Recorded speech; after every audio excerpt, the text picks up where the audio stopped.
Hello and welcome to the Munro Method Clan cast. I'm Jason Munro and this is episode 99.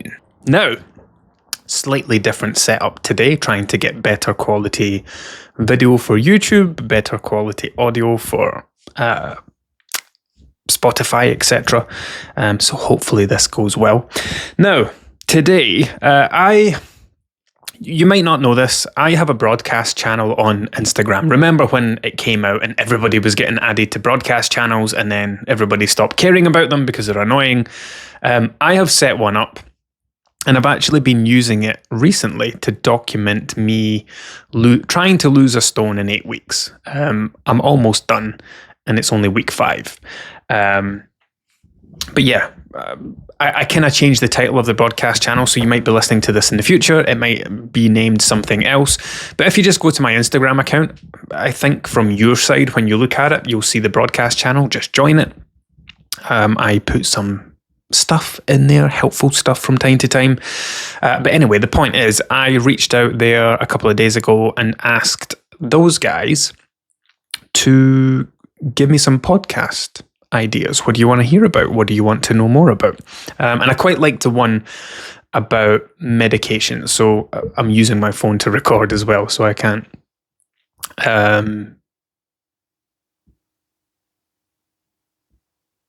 grab the... So I'm using my phone to record, so I can't do anything with the audio. I'm using my phone to record, so I can't look at the Instagram account right now. But the question was along the lines of medication and weight gain. Oh no, it was HRT. It was HRT. How does HRT cause weight gain or something like that?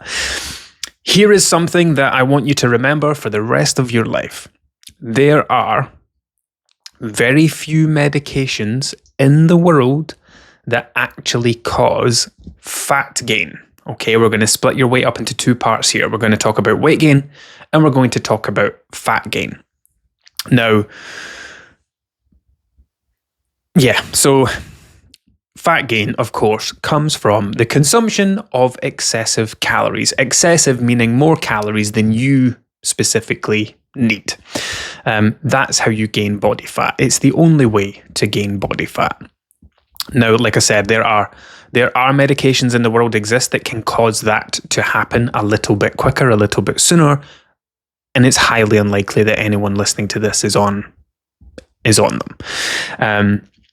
Now then, there's everything else, right? So yes, most medications in the world can cause weight gain for a number of reasons. The initial obvious ones are when you start, when you do anything, when you take anything that is alien to the body reacts to it. And a lot of the time, that's sometimes it can be an inflammatory response. Sometimes it can be a change in water weight. Sometimes it can be a change in, I don't know, water weight still, but a kind of different reaction. But our bodies react. So sometimes it can just be that taking the medication causes a reaction in the body that makes a temporary fluctuation in weight. Sometimes a medication can actually cause you to retain water. I've worked with many people who take like the mini pill, and they have done for years. And, just happens to be a coincidence that during their time working with me, they come off it and their weight just goes boom and they lose a massive amount of water weight. And it's just because while they were taking this medication, they, every time they took it, they also stored water alongside it. But they were stuck with the belief that they had gained weight because of the pill. And it's technically true. Like I said, you need to split this up into 2 separate parts, right? Weight gain, we don't care about. We're not interested in weight gain. Weight comes and goes. Water weight, food weight, digestive weight, these things come and go at the drop of a hat. If I drink a cup of tea, my weight would go up by 0.3 of a kilo. If I go to the loo a couple of hours later, it would come down by 0.3 of a kilo. If I eat my dinner and my dinner weighs 600 grams, my weight would go up by 600 grams. And then there's if you consume excessive calories get stored with water, etc. So yes, you have the ability to lose and gain weight, not fat, overnight. When it comes to medications, so yes, most medications will cause weight gain, but that's just your body's initial response to something new being taken. So maybe you're doing a course of antibiotics. Maybe you've got medication for blood pressure. Maybe you're starting the pill. Like whatever it is, your body will have a reaction to it. Now, like the pill in the situation I just mentioned, it could be that you retain water and you keep that water for as long as you're on the pill. But what I see a lot of the time is someone will go to the doctors and they'll get handed like, okay, here's a new blood pressure medication, and they'll start taking it and they'll see a rise in their weight. But within 2 or 3 weeks, once the body's gotten used to the dosage, we'll see it fall back down again. We see it a lot with like mental health medications, antidepressants, anti-anxiety, etc. Citalopram, sertraline, things like that. So that's part one of why medications say weight gain is a side effect. They're not talking about you gaining a stone in body fat. They're talking about a temporary change to your weight as a potential side effect. Now, there's a second part to this, and this is the part that leads people to believe that a medication is causing them to gain weight. Like I said, there are very few medications in the world that will directly influence your body fat. And it's unlikely that anyone listening to this is on them. So when it's not a direct response, it's an indirect response. So what we mean by that is, we'll use a couple of examples. Let's start off with steroids. Let's say that you have respiratory issues and you are prescribed a course of steroids or like a new inhaler or something like that. Steroids that will have a side effect of weight gain because yes, you'll get that initial water retention, but also, and this is where the indirect effect comes in, steroids can ramp up your appetite. And they can make you more hungry. And if they make you more hungry, and you're already someone who struggles with your weight, you're already someone who has a really poor diet, you don't eat any protein, you don't eat any fruits and vegetables, you already have quite a high calorie diet, and you go through a course of steroids, your hunger is then increased by 20%. So your calorie intake goes up by 20%. I mean, that's just a made up thing, but for the sake of an example. And now you're eating extra when you were already eating too much in the first place because you're gaining weight, and now you're gaining even more weight. So you can see how there's an indirect effect, right? It's not, okay, steroids makes everyone gain weight. That's not the case at all. If someone has a very well-balanced diet and a course of steroids makes them hungrier, then they'll eat more of their already balanced diet. So they'll be eating more protein, eating more fruit, eating more vegetables, reacting to an increase in hunger with an increase in filling power, and they won't see any change to their weight. Maybe a very minor one, but typically probably nothing. But it's people who already have nutritionally poor diets who are more prone to see a change in weight. Like if you're someone that doesn't eat meals and you snack and graze your way through the day on, a 200 calorie snack here, a 300 calorie snack here, a packet of crisps, some nuts, except biscuits, thousands of calories, consuming too much because the things you're eating don't have any filling power. If you are then handed a ramp up in appetite, you're going to see fat gain. Another example would be, and this kind of comes back to what the actual question that I was asked around HRT.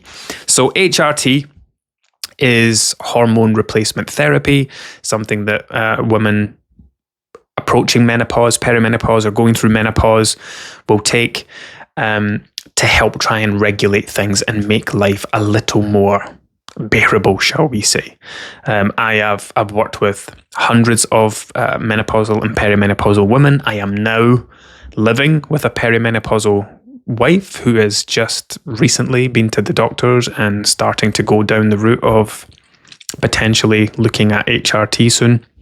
So hormone replacement therapy, If you think about it, and I know this is difficult coming from a man because I don't have to go through it, but if you think about what you go through during your menstrual cycle, like, you know what's happening when you're feeling, you'll describe it as feeling hormonal, or it's just my hormones. You know what it's like when you get to that particular time of the month. Your hormones are all over the place, and you will know yourself by now, because you've been having cycles for a very long time, how you act when you go through that hormonal disruption, when you go through that phase of your cycle, when things feel their strongest and they feel like they're hardest to manage, when your cravings are more intense, when your eating habits might feel out of control. So when you go through, when you start taking something like HRT, you're going, yes, the goal of the HRT is to help regulate things and to help you feel better. However, like most things with medications like this, or any kind of mental health medications, you have to go through the shitty initial period where you have to figure it out. You have to start taking it. It takes time for it to kind of have a full effect, for it to become more stable, but also to find the right dosages. So during that time, and again, this is the indirect effect coming into play. During that time, let's say you are someone who eats when they're tired.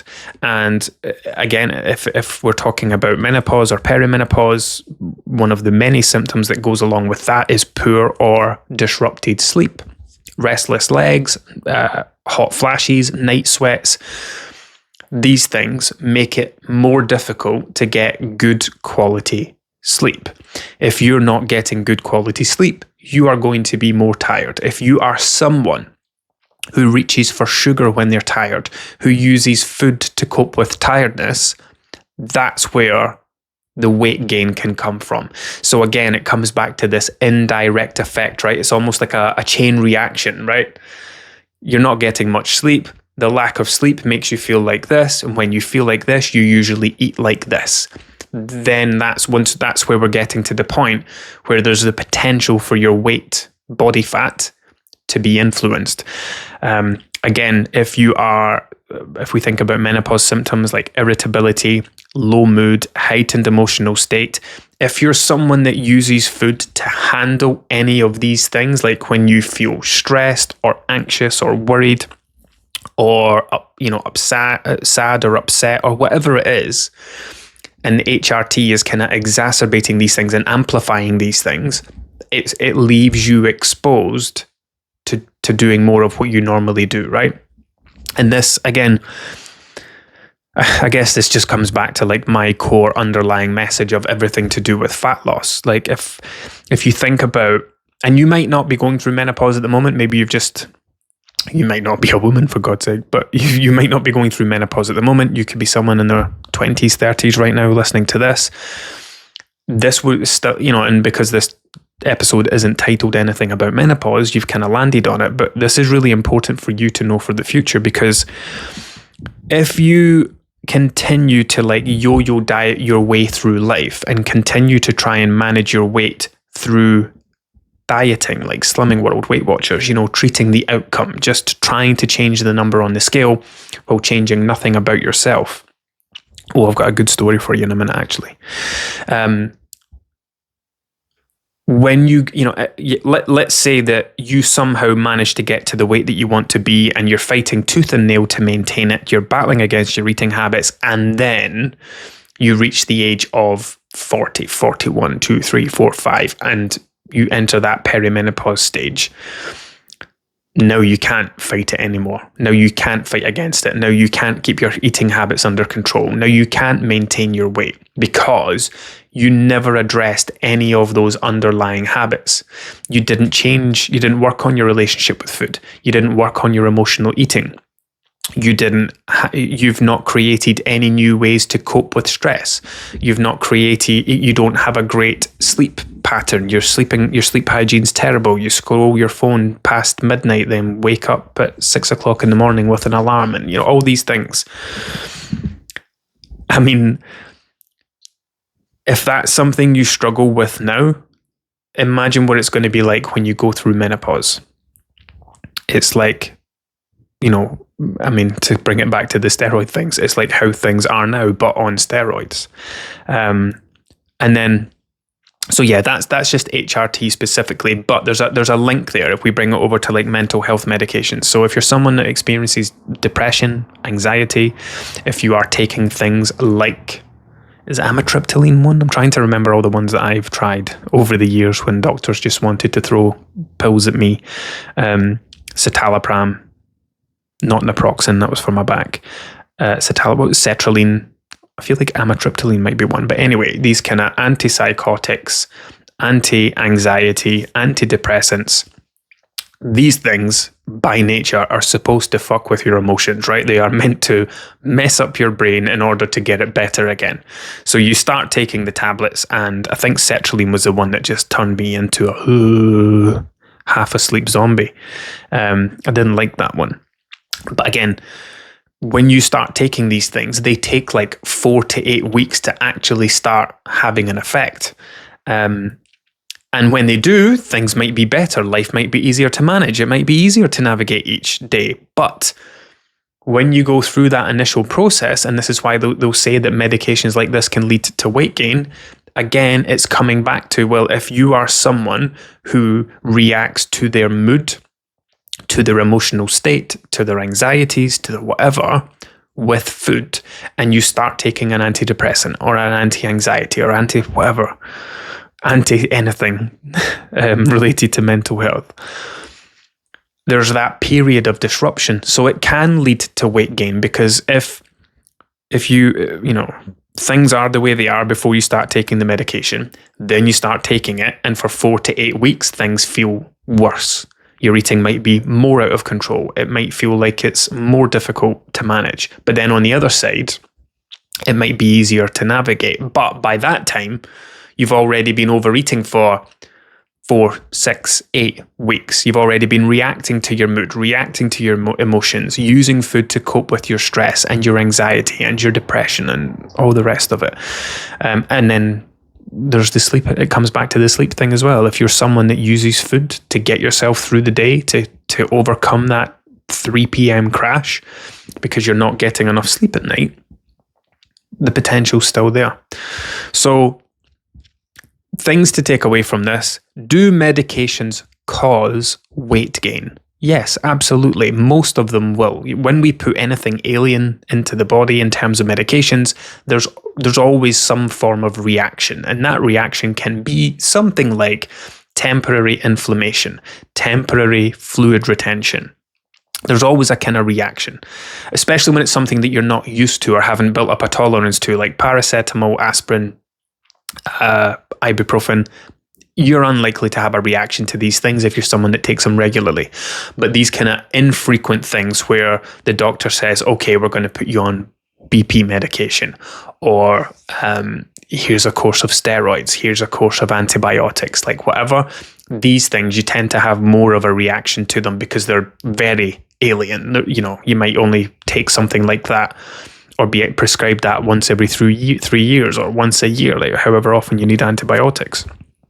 And you will see that temporary increase, or coming back to contraception, maybe the mini pill or something like that, or even the injection that you get, there would be like quite a strong initial reaction to that would fade off over time. So yes, it's not a myth that medications cause weight gain, but remember what weight means. In terms of fat gain, you are not gaining half a stone in body fat when you start taking a medication. If your weight is 7 pounds or 10 pounds heavier a week later, it's not because this medication is suddenly taking the food that you're eating and transforming it into fat and sticking it on somewhere on your body. That's not what's happening. But there is absolutely a very common indirect link. So this is helpful for your information going forward, because people fear taking medications because they'll see the side effect weight gain and they won't want to take it. And it's because there's a massive misunderstanding around it. They don't get it. They think that the scales are going to go up by a stone, and that's going to be a stone that they have to to go on a diet to lose at some point. It's not that kind of weight. It's just a reaction. And it's a temporary reaction. Now, when I say temporary, it may be that it only lasts for a couple of weeks or a few weeks as your body gets used to it. Or it could be something that is temporary in terms of it will last for as long as you're on the medication, like the explanation I gave around the mini pill and the client that I had before. Honestly, that was crazy. She came off the mini pill. Do you know what? She checked in. Oh, I've just remembered I've got a story to tell you. She checked in one week and she had lost like 8 pounds over a fortnight. And then I replied, I was like, well, yeah, what's going on here? Do your batteries in your scale need changed? Did you go out in the lash? Is that you super dehydrated when you stepped on the scales? And she was like, no, the only thing I can think of is I stopped taking my mini pill last week. And since I did, the scales have been crashing down. I thought maybe the batteries in her scale were coming to the end of their life, because you can start to get some wacky numbers if you've not changed them in a while or used them quite a lot. And yeah, I can't remember the number. It was many years ago now, but it was like mega, like 10 pounds mega. And she felt it. Like she instantly became less bloated and swollen and puffy, and she had gotten used to that because that had been there for years. That she'd been taking the pill since she was a teenager. She was now in her 30s, and she stopped taking this because the plan was to have a baby. And this water weight just went whoosh. Anyway, story I was going to tell you. So just to circle back to this, I need to talk about it somewhere. Because I actually screenshotted something on the person's profile and was going to immediately start talking about it on my stories because it boiled my piss. But I didn't want to offend the person because she just started following me. My stories will pop up straight away, so she would have saw it straight away, and it's not fair. There was a woman who followed me during the week. Cambridge weight plan. Oh no, sorry, it's not that anymore. 1-to-1 with Karen, whatever. And when I see people like that, like when people from Slimming World follow me, or Cambridge weight plan or anything like that, I'll tap on their profiles and be like, yeah, I wonder why this person's following me. Because it's always interesting, they're doing this other thing, but they've seen something of mine that's got them wondering, oh, what's this? What's this thing? And then I get curious about their profile. Anyway, went in to look at this woman, and she was a 1-to-1 diet.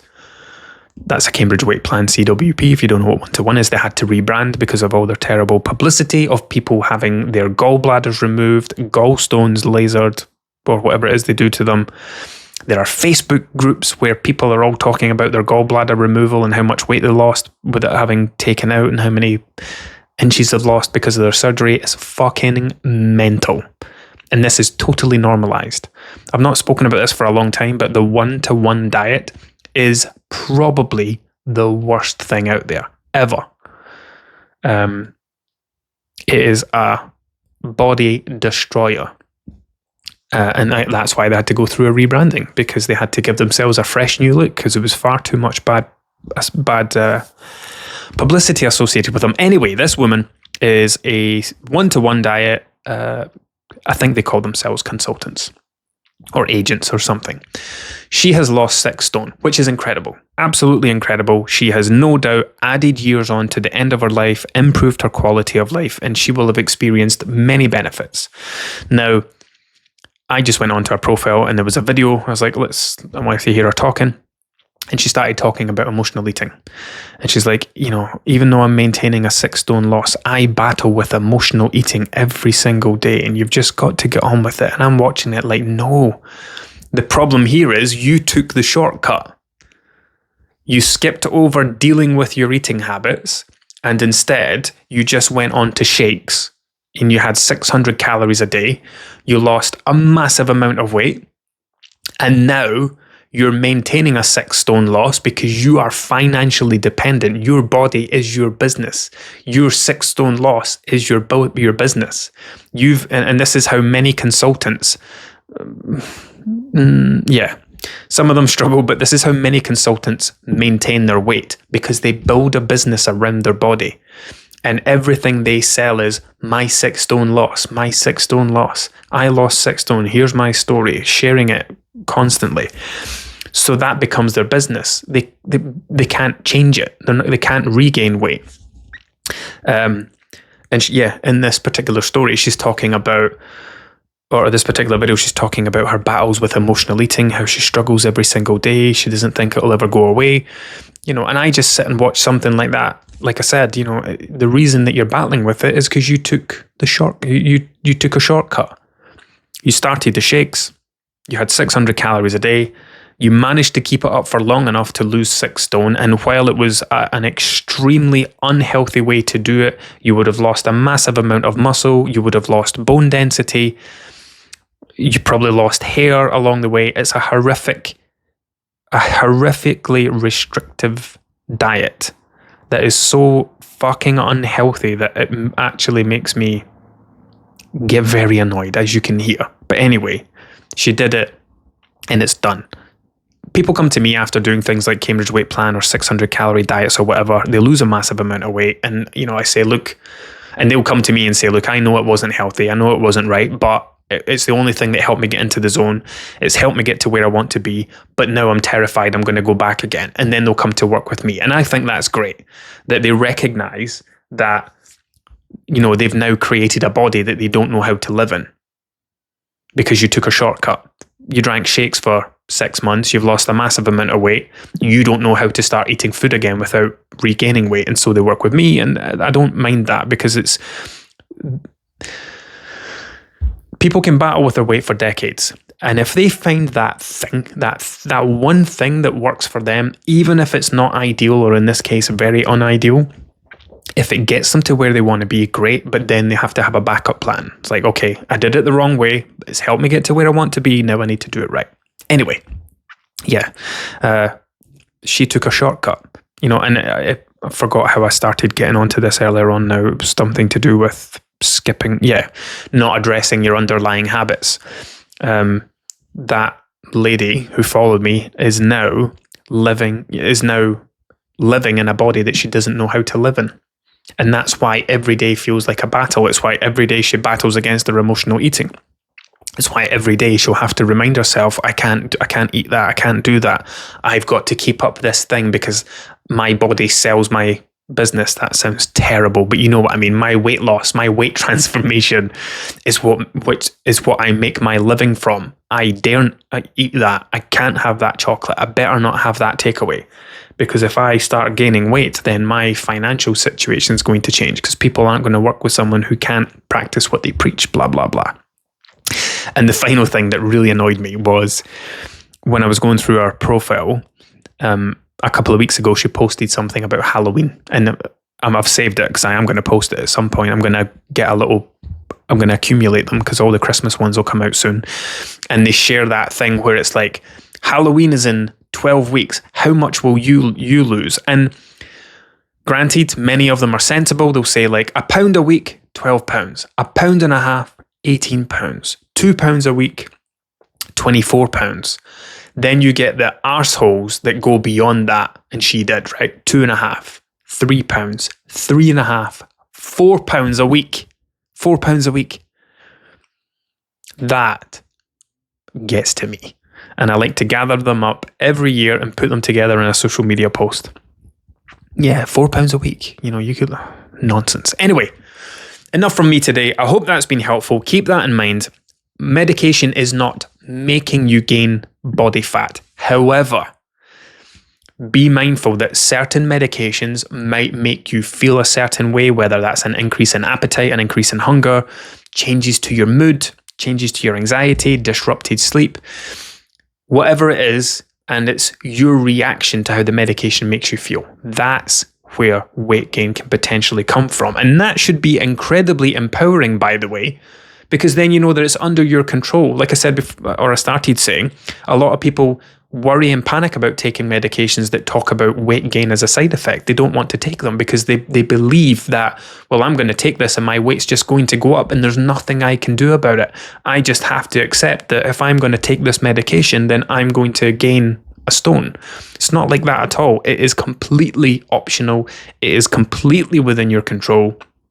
And that should be incredibly empowering. Anyway, enough from me. Until next time.